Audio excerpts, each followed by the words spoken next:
국정원 부정선거 축소 보도. 여야는 오늘도 충돌했습니다. 정치권은 정면 격돌로 치닫고 있습니다. 거친 공방전은 오늘도 계속됐습니다. 민생입법은 또 표류하는 것 아니냐라는.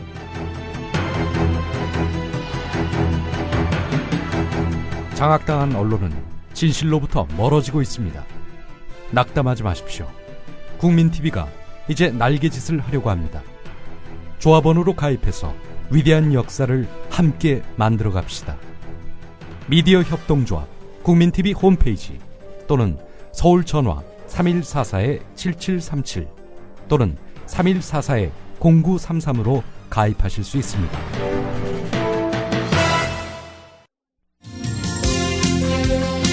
지금 여러분께서는 정치평론가이며 미디어 협동조합 이사인 서영석이 진행하는 서영석의 타임라인을 듣고 계십니다.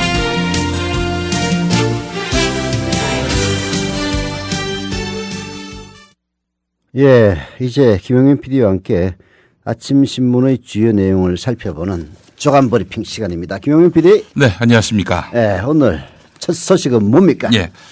노무현 재단이 노무현 전 대통령이 2007년 남북 정상회담 회의록 폐기를 지시했다는 의혹에 대해서 강력하게 부인하고 나섰습니다. 네. 그 내용을 보면은 네. 이 보수 언론들이 일방적으로 보도했던 그 주장들의 허구가 상당 부분 그 말 그대로 허구임이 또 드러나는 내용들을 발견하게 됩니다. 네. 일단 이지원 그러니까 참여정부 청와대 문서관리 시스템 네. 보고 자료 외에 네. 문서 보관본이 있었던 모양입니다. 정상회담 회의록이 말이죠. 네. 종이로 되어 있는 겁니다. 네. 근데 이지원은 전자문서 아닙니까? 네. 전자문서가 있는데 네. 뭐 굳이 종이로 된 거 갖고 있을 필요가 있겠는가? 그거 파기하라. 네. 이 말을 네. 정상회담 회의록을 파기하라. 이렇게 보수 언론은 왜곡했다는 겁니다. 뭐 보수 언론 왜곡도 왜곡이고요. 예. 검찰이 아마 교묘하게 흘려있을 겁니다. 아마 그 말은 틀리진 않지. 예. 틀리진 않지만 중요한 것은 뭐냐면 이지원에 문서가 남아 있음에도 불구하고 네. 이 문서 보관본을 없애라고 한 것을 회의록 파기하라. 이게 맥락은 없고 그 부분만 딱 되면은 그 말이 그럴듯해요. 근데 어제 동아일보 보도는 네. 이 악의적인 오보임에 틀림없어요. 이게 그 문서를 생산하는 게 두 부가 있었잖아요. 예. 그 중에 한 분은 국정원에 보내고 예. 한 분은 청와대 아마 보고용으로 만들었을 겁니다. 예. 보고를 이제 문서로 하는 경우도 있으니까 그리고 나서 문서를 이제 넘겨줄 때 예. 이지원에 전자문서가 있으니까 예. 청와대에 있는 문서로 종이로 된 거를 이걸 파기하라 이제 이렇게 얘기했다는 거 아니에요? 조명균 씨도 그렇게 진술을 했을 거예요. 조명균 씨 이야기를 노무현 재단이 전한 겁니다. 그러니까 근데 어제 동아일보 보도는 어땠느냐면은 예. 이지원에 있는 전자문서를 파기하라고 지시했다고 이렇게 보도를 했어요. 네. 이거는 손해배상 소송감입니다. 사실 왜곡이죠. 왜곡이죠. 예. 종이 문서는 필요 없으니까 없애라라고 얘기한 건데 예. 아니 그러니까 이지원 문서를 파기하라 그러고 어제 또 새누리당은 뭐랬는지 알아요? 뭐라고 했습니까? 국정원 문서도 파기하려고 시도를 했는데 실패했다 이렇게 지랄을 했어요. 자, 이지원의 그 삭제 기능이 없다. 예. 이건 뭐 다 알고 있는 사실이었는데 일부 언론 보도에 따르면 삭제 기능을 나중에 만들었다. 그게 동아일보 보도 또 아닙니까? 동아일보 보도입니다. 네. 자, 그런데 알고 봤더니 그게 아니라 역시 아니죠. 아닙니다. 예. 이지원에서 삭제 기능은 없습니다. 여전히. 예. 그런데 이지원에서 딴 시스템으로 옮길 때 예. 그때에는 그 시스템에다가 삭제 기능을 추가했다는 겁니다. 그게 팜스에 옮길 때 그렇다는 얘기 아니에요? 완전히 얘기가 다른 건데 하여튼. 동아일보가 이 부분도 이제 왜곡을 한 거죠. 아니 노무현 재단은 뭐 하는 거예요? 이거 손해배상 정정보도하고 손해배상 청구 소송을 해야지. 유감 표명 정도만 하고 있는데 네. 참으로 답답하기 짝이 없습니다. 아니 뭐 누구는 뭐 석사학위 논문에 뭐 인용보를 안 난 걸 가지고 표절이라고 지랄병을 치는 판인데 도대체 뭐 하는 거야 도대체. 계속하세요. 예. 그리고 또 동아일보의 왜곡이 또 하나 있긴 있었는데 네. 제가 이 본 기사 가운데서 예. 기억이 안 나네. 이게 넘어가요. 동아일보에 그 왜곡이 또 하나 있었습니다. 그럼 뭐 그건 제가 좀 찾아보겠습니다. 예, 외국 한두 번 하는 신문입니까? 하도 많아가지고 헤아릴 수가 없어. 예. 동아일보가 그럼 오늘 어떻게 보도를 했느냐? 네.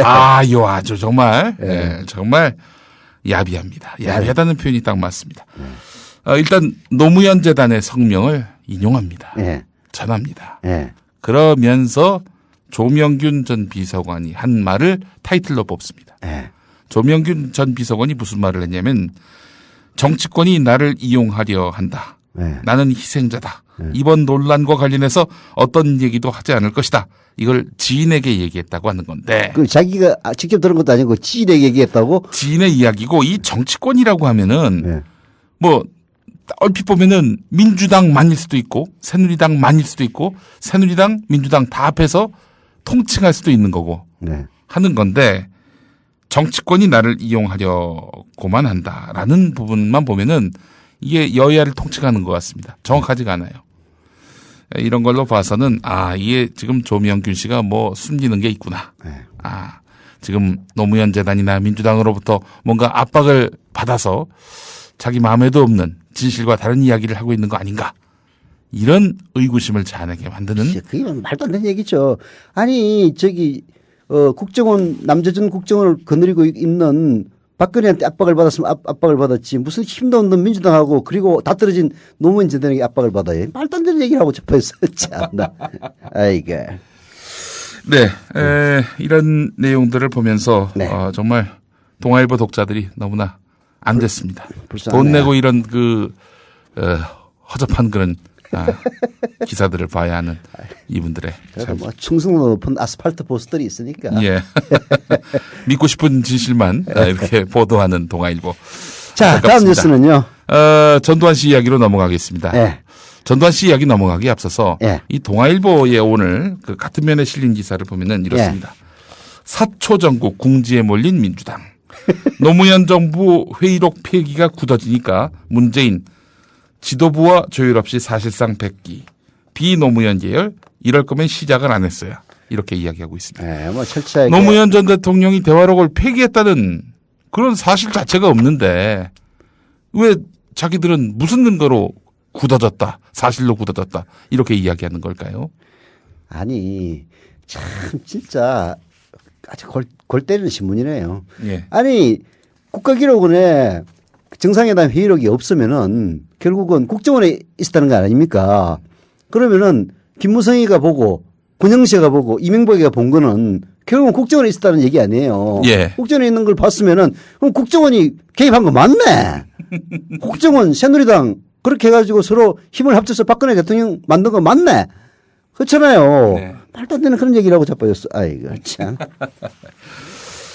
자, 전두환 씨 이야기로 넘어가겠습니다. 전두환 씨 일가의 추징금 환수에 나선 검찰이 전두환 씨 일가 명의의 은행 대여 금고 7개를 찾아냈습니다.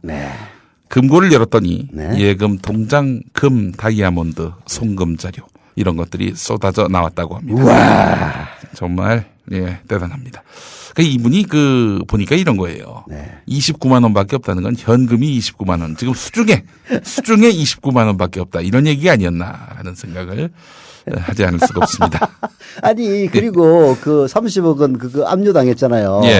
그 1,300만 원씩 매달 뭐 받는다며. 그래서 행편이 어렵다고 압류 해제 신청을 한대요. 행편이 어렵다고. 에이구 참. 행편이 어려우시대. 그래서 기금속 뭐 40여 점 송금 자료 통장 50개가 있구만. 요즘 행편 어려운 사람들은 대충 그렇구만. 자, 아이고. 자, 다음 기사를 보면은 한겨레 일면 기사입니다. 검찰이 전두환 씨의 맏아들 전재국 씨가 시공사의 해외 판권 수입 과정에서 인세 등을 과다 지급하는 방식으로 해서 은닉 재산을 국외로 빼돌린 거 아닙니까? 시공사의 번역서가 많습니다. 많죠. 대단히 많습니다. 많습니다. 뭐 좋은 것도 많습니다. 뭐 제러미 리프킨의 육식의 종말 같은 책 이런 책도 시공사에서 나왔습니다. 수준 있네. 내가 아는 존 그리샴의 소설들인데. 음란 소설은 아닙니까 혹시? 존 그리샴 소설은 법정 소설입니다. 미국의 사법 제도를 제대로 알 수 있는 소설이에요. 제가 그 부분은 몰라서 넘겨 짚었습니다만은 뭐 메디슨 카운티의 다리 이런 고가의 해외 판권을 주로 수입했고 이를 위해서 지급 수수료를 많이 이제 내왔다는 것인데요. 한겨레가 2008년에서 2012년 시공사의 재무제표를 분석해 보니까 매출 규모가 비슷한 출판사인 다른 회사에 비해서 평균 3배가 넘는 지급 수수료를 치러왔다는 겁니다. 물론 좋은 저자를 확보하기 위해서 과다하게 인세를 물 수는 있겠지만 어떻게 된 것이 무려 3배나 될 수 있는 것인지. 빼돌리기 의혹이 있네요. 네, 그렇습니다. 네. 그래서 이제 결국 아버지의 돈을 아들이 해외로 빼돌린 거 아닌가 이런 또 의혹이 점점 커지고 있는 상황인데 뭐 시공사는 뭐 정상적인 계약 관계다 이렇게 이야기를 하겠죠. 그렇게 이야기했습니다. 또 전두환 씨 믿을 수 있을까? 그 일가의 거짓말 정말 국민을 그동안 기만해온 거 생각하면은 정말 꿀밤이라도 한데 주고 싶은 정도입니다. 자, 전두환 씨 일가의 그 재산 관련한 거짓말을 한번 살펴보겠습니다. 1988년 11월에 대국민 담화를 발표했었죠. 백담사 가기 전일 겁니다. 제 가족의 재산은 연희동 집 안 채 또 바깥채 등이며 금융자산은 이자를 포함해서 모두 23억 여원을 갖고 있다 이렇게 말을 했는데 나중에 1996년에 내란 뇌물죄 공판에서는 허위 발표다 이런 판단을 받았습니다. 네. 예. 죄송합니다. 허위 발표다라고 말한 주체는 판사가 아니라 전두환 씨 본인이었습니다. 그 집으로 자기 말이 거짓말이었다고 얘기를 자백을 했나요? 예. 당시 정치 상황에 따라서 허위로 발표한 것이다. 이렇게 말을 했다고 합니다.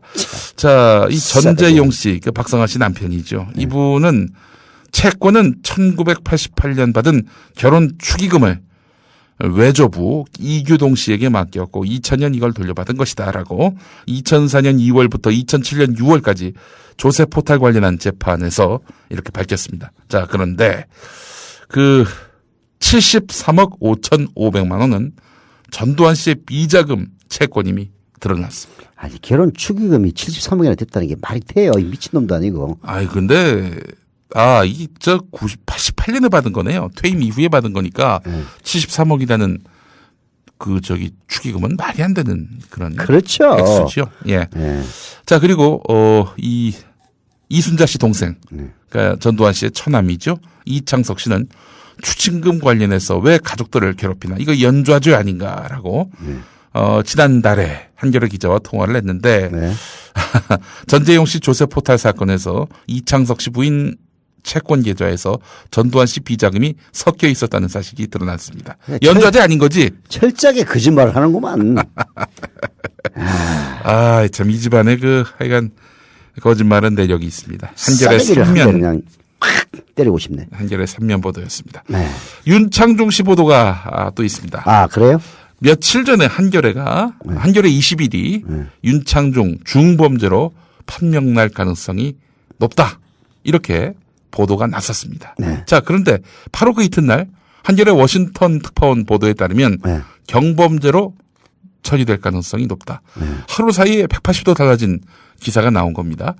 근데 그 뒤에 언론 보도를 보면 대체로 경범죄로 끝날 가능성이 있다. 경범죄로 끝난다 하면 미국으로 자기 발로 가지 않는 이상은 수사받을 일은 없을 것 같다. 이런 전망이 가능한 겁니다. 이 미국의 경범죄는 우리나라 경범죄하고 다릅니다. 우리나라 경범죄는 길 가다 노상 방뇨하는 오줌 싸고 이게 경범죄인데 미국의 경범죄는 진짜 살인, 강도, 강간이 아닌 범죄를 디스미니버 해가지고 경범죄로 분류를 해요. 이게 역시 시공사가 번역한 법정소설을 읽으신 우리 서양석 이사의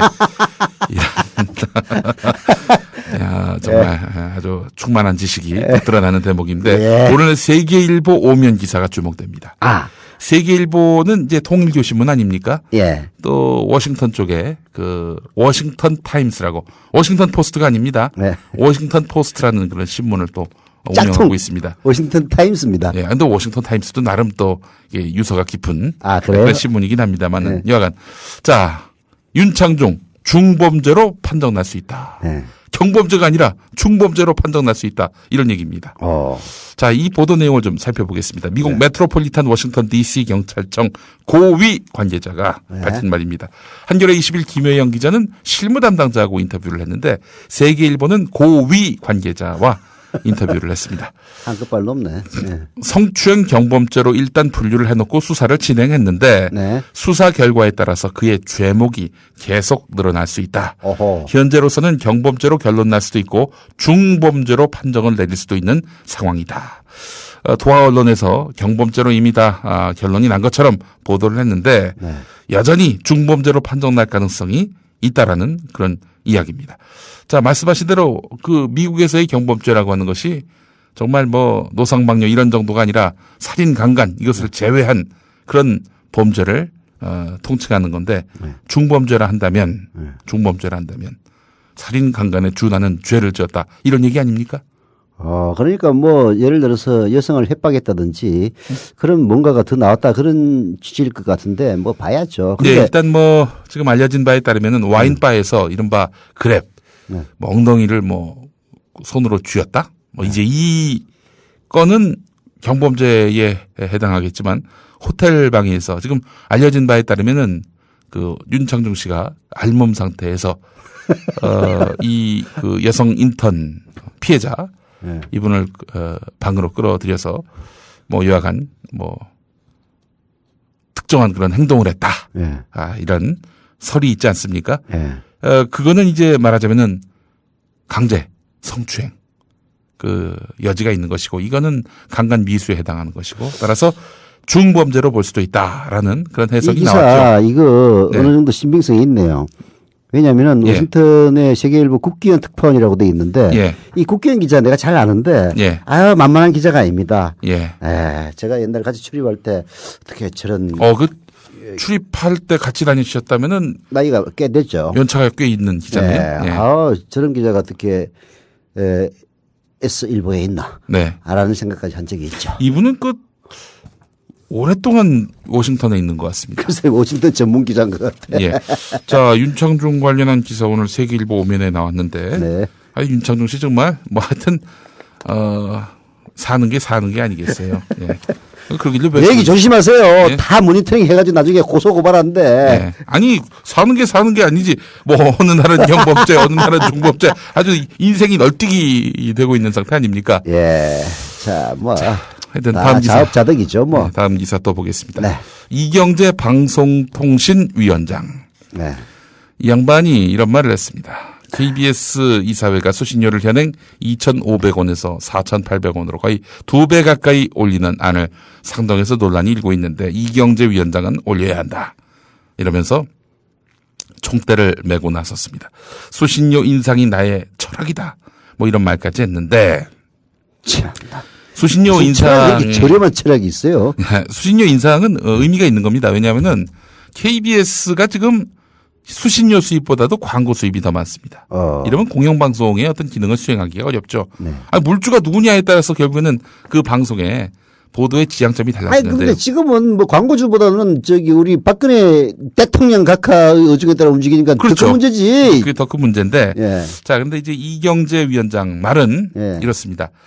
어쨌든 이런 그 KBS의 공정성을 강화하기 위해서는 결국에는 수신료를 올려야 된다는 건데 수신료를 올리게 되면 무슨 문제가 발생하냐면은 KBS가 그 방송 광고 시장의 그 물량 가운데 KBS 파이가 그냥 남게 되는 겁니다. 그렇죠. 그럼 그거 누가 먹겠어요? MBC, SBS가 일단 먹겠지만은 MBC, SBS는 그 광고 포화 상태에 있습니다.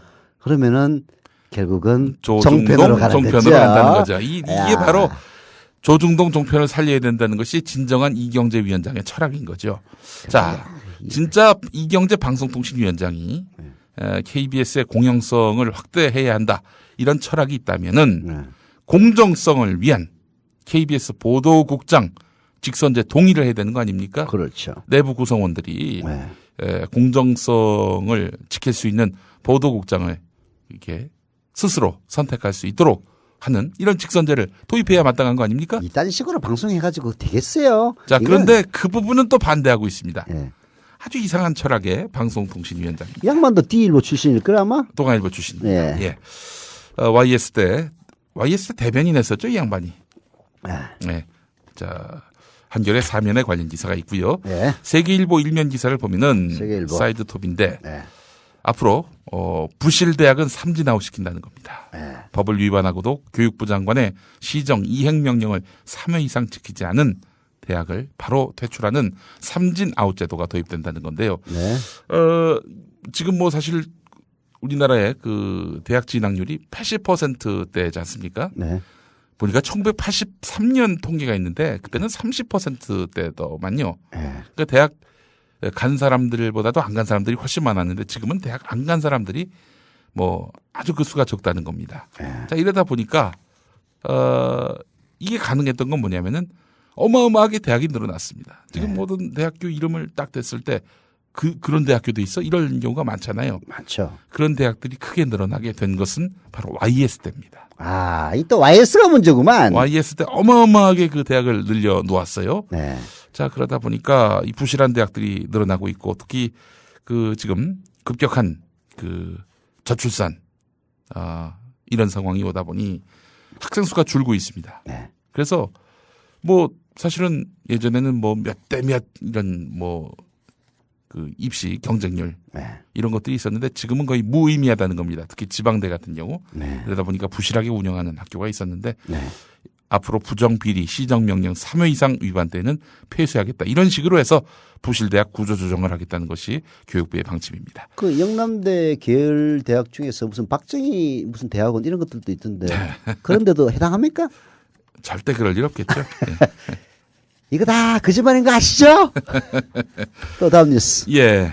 자, 조선일보 일면 사이드 톱 기사인데 우리나라 30대 공기업의 빚에 대한 우리나라 30대 공기업의 빚에 대한 의존도가 너무 높아서 구조조정 대상이 되는 수준에 도달한 것으로 나타났다는 겁니다.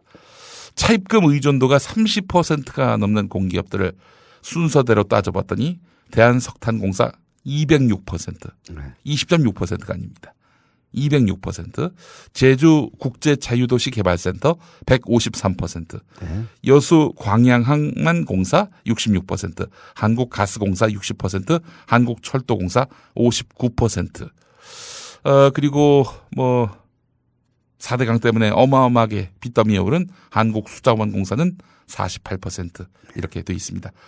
자, 이렇게 된다면은 이건 이 정도면은 민간 기업 같은 경우 문을 닫아야 됩니다. 파산. 예. 자산보다도 차입금이 많은 형편이니 이 정부 지원이 없으면은 회사를 운영할 수가 없어요. 네. 자, 근데 공기업의 절반 정도가 이런 상황이란 겁니다. 네. 근데 또 월급은 더럽게 많이 받아요. 네, 그렇습니다. 네. 공기업 부채에 대한 정부의 접근은 너무 안이하다. 이런 식으로 가면 우리나라의 대외 신인도에도 좋지 않은 영향을 줄 것이다라고 익명을 요구한 전직 경제부처 장관이 말을 했는데 조선일보 기사에 항상 아쉬운 건 뭐냐면 어느 정권 때 공기업의 이 차입금 의존도가 높아졌는지 이거 분명히 가려줘야 한다는 겁니다. 그렇죠. 자, 마지막 기사 하나 보겠습니다. 오늘 중앙일보 14면을 보니까 말이죠. 오늘 저희가 2부 시간에 이제 인터뷰를 할 분입니다. 삼성디언이라는 책을 쓴 춘향디언이 아니고 삼성디언이군요. 네, 그렇습니다.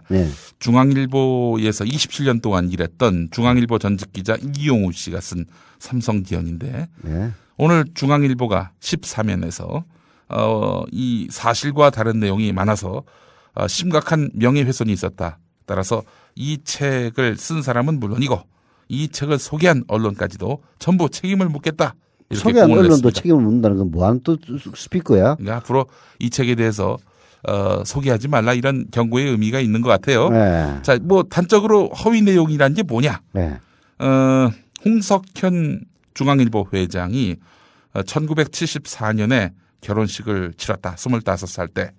그때 이용우 씨가 경주로 이제 신혼여행을 왔는데 그때 밀착 수행하면서 말하자면은 뭐 시중 들었다는 겁니다. 비애감을 느꼈다 이렇게 책에서 밝혔는데 중앙일보는 홍석현 회장이 결혼한 시기는 1976년 12월로 27살 때다.